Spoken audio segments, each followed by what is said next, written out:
ชิญท่านรับฟังข่าวพยากรณ์อากาศประจำวันที่31 กรกฎาคม 2026ห้องความกดดันอากาศต่ำหรือห้องฝนยังสืบต่อพาดผ่านภาคเหนือของประเทศลาวสมทบกับลมมรสุมตะวันตกเฉียงใต้พัดปกคลุมซึ่งจะเฮ็ดให้มีฝนตกฟ้าห้องฟ้าเหลื่อมในระดับค่อยหาปานกลางอยู่ทั่วไป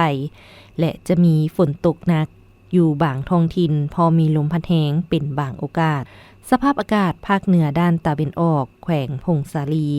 มีฝนตกในระดับคอยเนื้อที่ปกคลุมของฝนกว่าเอา50ส่วนห้อยอุณหภูมิเฉลี่ยระหว่าง19-28องศาแขวงหัวพันมีฝนตกในระดับคอยเนื้อที่ปกคลุมของฝนกว่าเอา50ส่วนห้อยอุณหภูมิเฉลี่ยระหว่าง23-27องศาแขวงเสียงขวางมีฝนตกในระดับคอยเนื้อที่ปกคลุมของฝนกว่าเอา40ส่วนห้อยอุณหภูมิเฉลี่ยระหว่าง22-27องศา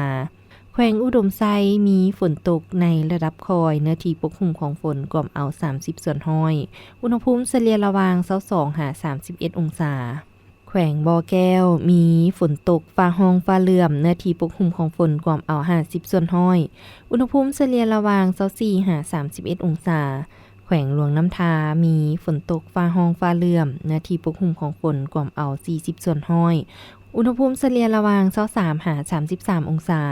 แขวงหลวงพระบางมีฝนตกฟ้าห้องฟ้าเหลื่อมเนื้อที่ปกคลุมของฝนกว่าเอา40ส่วนห้อยอุณหภูมิเฉลี่ยระหว่าง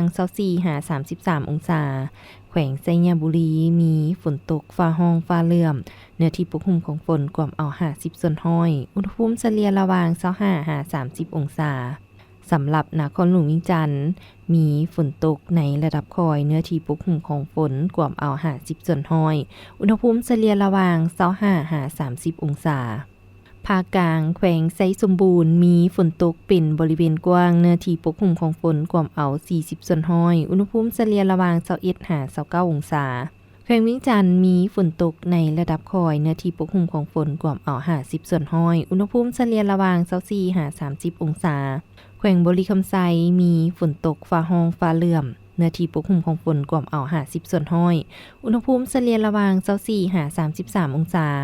แขวงคำมวนมีฝนตกฟ้าห้องฟ้าเหลื่อมเนื้อที่ปกคลุมของฝนกว่าเอา50ส่วนห้อยอุณหภูมิเฉลี่ยระหว่าง25-30องศา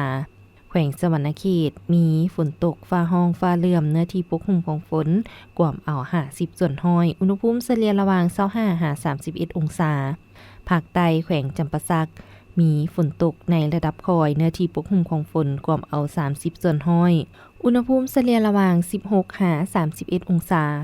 แขวงสารวันมีฝนตกในระดับคอยเนื้อที่ปกคลุมของฝนกว่าเอา20ส่วนห้อยอุณหภูมิเฉลี่ยระหว่าง25-29องศา